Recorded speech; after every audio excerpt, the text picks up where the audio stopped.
විමර්ශන කටයුතුවලදී විශේෂයෙන්ම අවධාරණය වූ ප්‍රධාන කාරණාවක් තමයි මේ නිර්වත් ඡායාරූප සහ වීඩියෝ පට තමසිය පෙම්වතාව විශ්වාසය මත ඔවුන්ට ලබා දීම. එම නැතිනම් ඔවුන් ලබා ගැනීමට ඉඩ සැලසීම. ඉතින් අක්කලාට ආදරය කරාම මල්ලිලා ලස්සන වෙනවලු. ආස නැත්ද ලස්සන වෙන්න? ஆமா அக்கா தம்பி தங்கச்சி எல்லாருடைய ஃபோட்டோவும் இருக்குது. ஒட்டு மொத்த பேருடைய ஃபோட்டோவையும் உள்ளே இறக்கியிருக்கானுங்க. அவ்வளோ பேரையும் ஒவ்வொரு ரேட்டுக்கு விற்றுக்கிட்டு இருக்கானுங்க. பரவாயில்லையா? நல்லமா? அஸ்ஸலாமு அலைக்கும் அன்பான அனைத்து உறவுகளுக்கும் இனிய மாலை வணக்கம். மிக முக்கியமான ஒரு தகவல். நீங்கள் உங்களுடைய சொந்த மீடியாக்களில் போடக்கூடிய வீடியோ இன்றைக்கி சமூக ஊடகங்களில் வலம் வருது. வீடியோ ஃபுல்லாக பாருங்கள். தெரியாத நண்பர்களுக்கும் கட்டாயம் மறக்காமல் ஷேர் பண்ணுங்கள். முக்கியமாக சோஷியல் மீடியாக்களில் இருக்கக்கூடிய பெண்களுக்கு கட்டாயம் இதை ஷேர் பண்ணுங்கள். இதோ டைவர்ஸ் ஆகினவங்களுக்கு மட்டும் தானம். அப்படித்தான் இதில் தலைப்பே போட்டிருக்குது.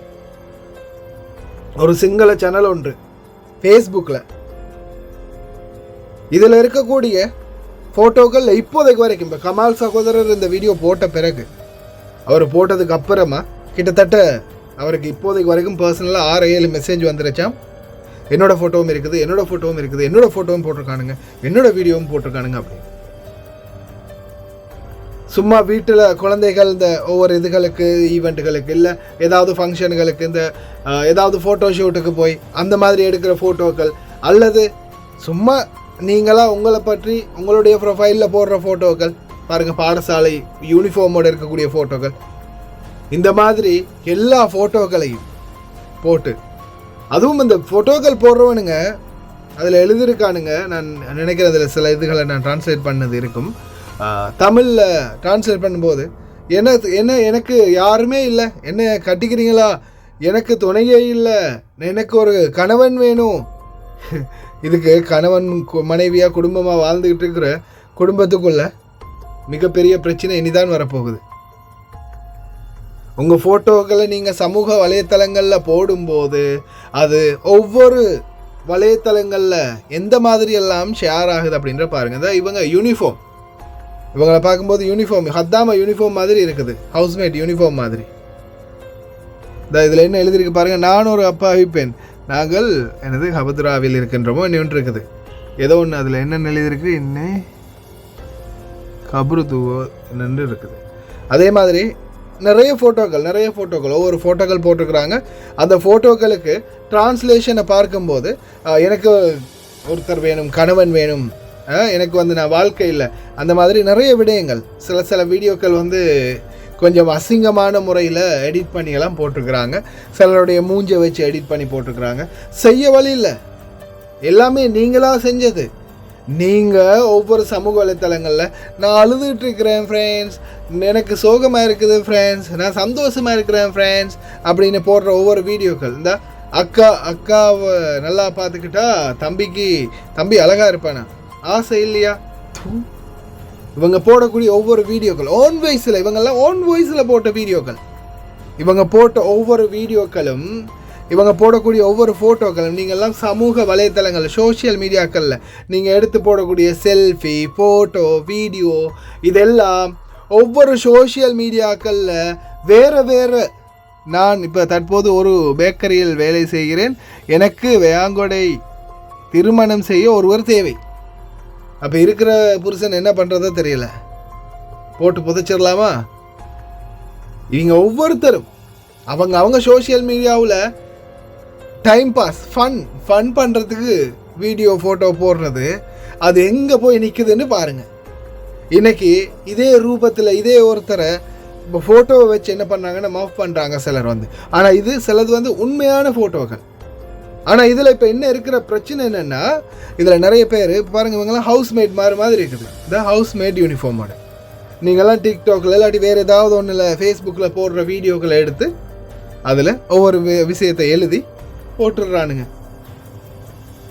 இதில் 100% சில வீடியோக்கள் உண்மையிலேயே அந்த மிச்சம் கேவலமான சில அசிங்கமான வீடியோக்களை ரெடி பண்ணி போட்டிருக்கிறாங்க.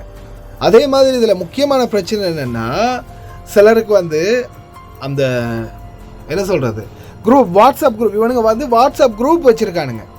இந்த வாட்ஸ்அப் குரூப்பில் வந்து டச் பண்ணி உள்ளே போனால் பார்க்க முடியாத அளவு நிறைய கன்றாவிகள் இருக்குது. ஆனால் இதில் இப்போ இருக்கிற முக்கியமான பிரச்சனை என்ன தெரியுமா?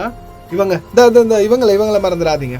இப்போ ரீசெண்டாக கூட நான் வீடியோ போட்டேன், எனக்கு ஒரு புருஷன் வேணும், டிக்டாக்கில் யாராவது என்னை கட்டிக்கிறீங்களா? அதுக்கப்புறம் அவங்க நம்மளுக்கு திட்டி போட்டிருந்தாங்க வீடியோ. நான்லாம் என்டர்டைன்மெண்ட்டுக்கு ஃபன் பண்ணுறதுக்கு வீடியோ போட்டால் இவனுங்க இந்த யூடியூப்காரனுங்க எங்களை வச்சு சம்பாதிக்கிறானுங்கன்னு. நல்லா சம்பாதிக்கிறானுங்க. யூடியூப்காரன் இல்லை, ஃபேஸ்புக்கில் உங்களை வச்சு நல்லா சம்பாதிக்கிறானுங்க. நீங்கள்லாம் போய்த்தீங்க, விபச்சாரிகளாகவே போய்த்தீங்க, ஆன்லைன் விபச்சாரிகளாகவே அவங்கள வச்சு வித்துட்டானுங்க.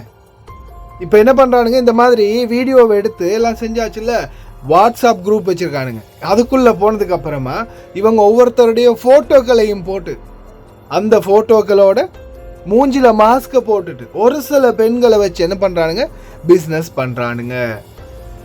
மூஞ்சில மாஸ்கை போட்டுட்டு நான் மூஞ்சி காட்ட மாட்டேன் அப்படின்ற மாதிரி மாஸ்கை மட்டும் போட்டுட்டு ஆடை இல்லாமல் சில பெண்கள் போய் முன்னாடி நிற்கிறாங்க.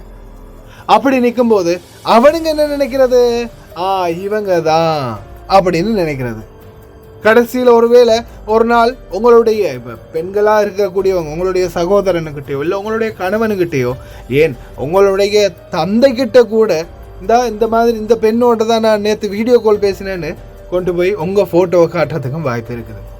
ஆனால் நீங்கள் வீடியோ கால் பேசியிருக்க மாட்டீங்க. ஆனால் நீங்கள் ஃபோட்டோக்கள் வீடியோக்கள் இதால் நீங்கள் நாசமாக போனீங்க.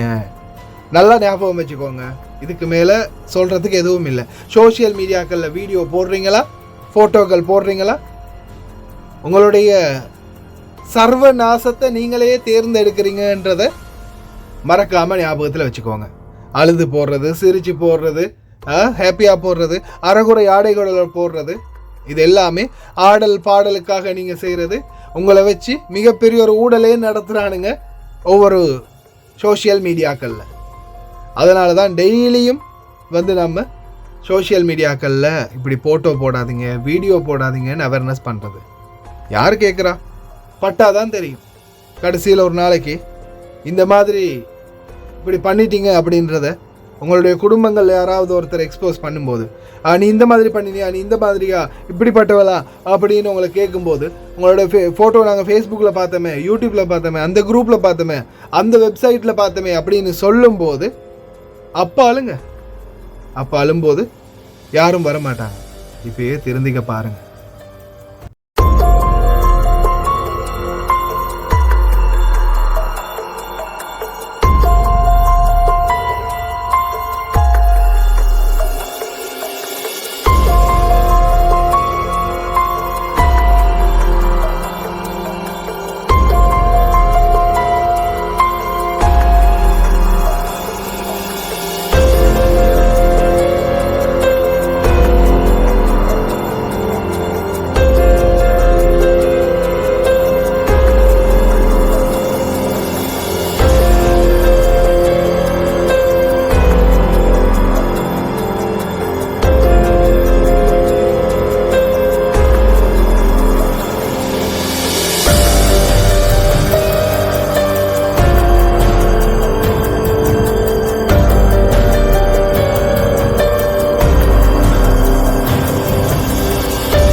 පොලිසියට වාර්තා වන අපරාධ අතරින් එක් සුවිශේෂී අපරාධ කාණ්ඩයක් තමයි මේ පරිගණක අපරාධ. මේ පරිගණක අපරාධවලට ගැනෙන නිර්වත් ඡායාරූප අන්තර්ජාලයට මුදා හැරීම, සමාජ මාධ්‍ය හරහා හිංසනයට ලක් කිරීම, සමාජ මාධ්‍ය හරහා පෞද්ගලිකත්වයට හානි කිරීම වගේ වැරදි අපිට නිරන්තරයෙන් වාර්තා වෙනවා. මෙන්න මේ අපරාධවලට විශේෂයෙන්ම ගොදුරු වන පාර්ශවය තමයි මේ කාන්තා පාර්ශවය. එහෙම නැතිනම් වින්දිත පාර්ශවය ලෙස අපි හඳුන්වනවා. අන්න ඒ නිසාමයි අද මම ඔබව දැනුවත් කරන්නට සූදානම් වුනේ. ඔබ මේ වන විට පාසල් ශිෂ්‍යාවක් වන්නට පුළුවන්. එහෙම නැතිනම් විශ්වවිද්‍යාල ශිෂ්‍යාවක් වන්නට පුළුවන්. එහෙම නැතිනම් දේශීය හෝ විදේශීය වශයෙන් රැකියාවක නියුතු කාන්තාවක් වන්නට පුළුවන්. එහෙම නැතිනම් ඔබ හොඳ ව්‍යවසායකාවක් වන්නට පුළුවන්. මේ කුමන ක්ෂේත්‍රයක ඔබ කටයුතු කරත් ඔබගේ වටිනාම ආභරණය ලෙස කාන්තාවක් වශයෙන් අපි හඳුනගන්නේ අපේ චරිතය. ඔබ මෙතෙක් තුර රැකගනිපු ඒ වටිනා චරිතය එක තප්පරයකින් විනාශ වෙලා යන්නට පුළුවන්. නිර්වත් ඡායාරූප සහ වීඩියෝ පට අන්තර්ජාලයට මුදා හැරීම සම්බන්ධ විමර්ශන කටයුතු වලදී විශේෂයෙන්ම අවධාරණය වූ ප්‍රධාන කාරණාවක් තමයි මේ නිර්වත් ඡායාරූප සහ වීඩියෝ පට තම සිය පෙම්වතාව විශ්වාසය මත ඔවුන්ට ලබා දීම. එහෙම නැතිනම් ඔවුන් ලබා ගැනීමට ඉඩ සැලැස්වීම. ඉතින් ඔබට ලබා දිය හැකි වටිනාම සහ වැදගත්ම අවවාදය වන්නේ ඔබගේ ජීවිතයේ ඔබ විශ්වාස කළ යුතු එකම පුද්ගලයා විය යුත්තේ ඔබ පමණයි. කිසිදු විටක ඔබගේ නිර්වත් ඡායාරූප එහෙම නැතිනම් වීඩියෝ පට කිසිදු අවස්ථාවක ඔබගේ සමීපතයාට එහෙම නැතිනම් ඔබේ පෙම්වතාට ලබා දෙන්නට යන්නේ නැහැ. ශ්‍රී ලංකා පොලිසිය ප්‍රවීණ දේශගත වන සම්පත් උඩුදුම්බර මහතා විසින් දේශන වාරයක් අතරතුරදී කියව හරි අපූර්ව වදනකින් මගේ කතාව අවසන් කරන්න. ඒ තමයි අද ඇත්තේ අඳුරු පෙමක් නක්න ෆොටෝ දෙකක් තුනක් සමගිය මිලකී පැසුරක් එහි නිර්වත් ඔබ නිලියක්. Facebook, WhatsApp, Telegram මේ කිසිදු සමාජ ஜாலාවකට හදවත. இன்னைக்கு நாட்டில் நடக்கக்கூடிய நிறைய குற்றங்கள் அதில் ஒரு தொகை குற்றங்கள் பார்த்தீங்கன்னா சமூக ஊடகங்கள்ல சமூக வலைத்தளங்கள்ல நீங்கள் உங்களுடைய காதலனுக்கு உங்களுடைய கணவனுக்கு அனுப்பக்கூடிய அந்த வீடியோக்களும் ஃபோட்டோக்களும் அதே மாதிரி ஒரு சிலர் இந்த வீடியோ கால்களில் செய்யக்கூடிய தவறுகளும் அவை அனைத்தும் ஸ்பேம் செய்யப்படுது, ஹேக் செய்யப்படுது. சில நேரங்களில் சம்மந்தப்பட்டவங்களே இந்த மாதிரி வெப்சைட்டுகளுக்கு விற்கிறாங்க. ஏன்னா ஒவ்வொரு பெண்களுடைய நிர்வாண வீடியோக்கள், அதே மாதிரி இந்த வீடியோ காலில் ஆடைகள் அவிழ்க்கக்கூடிய வீடியோக்கள், இது ஒவ்வொன்றுக்கும் ஒவ்வொரு விலைகள் இருக்குது. ஒவ்வொரு விலைகளுக்கு வித்துடுவாங்க. அதை வச்சு அவங்க ஒவ்வொருத்தருக்கும் வீடியோ காலில் வீடியோவை வச்சு அந்த வீடியோவை ரெடி பண்ணி அதை நீங்கள் அவங்களுக்கே உடம்பை காட்டுற மாதிரி ரெடி பண்ணி அதை விற்றுருவாங்க. அதை அவங்கள்ட்ட காசு வாங்கிட்டு உங்கள் உடம்பை வச்சு அவனுங்க பொழப்பு நடத்துவானுங்க. வீடியோ கால் பேசுகிறீங்களா? வீடியோக்கள் டிக்டாக்ல ஆட்டம் போடடி பாட்டு பாடடின்னு போடுறீங்களா? ஞாபகம் இருக்கட்டும், உங்களுடைய மானம் பறந்து கொண்டிருக்குது நெட்டில். நட்டு கலறதுக்கு முன்னாடி இப்போவே உஷாராயிருங்க அனைவரும்.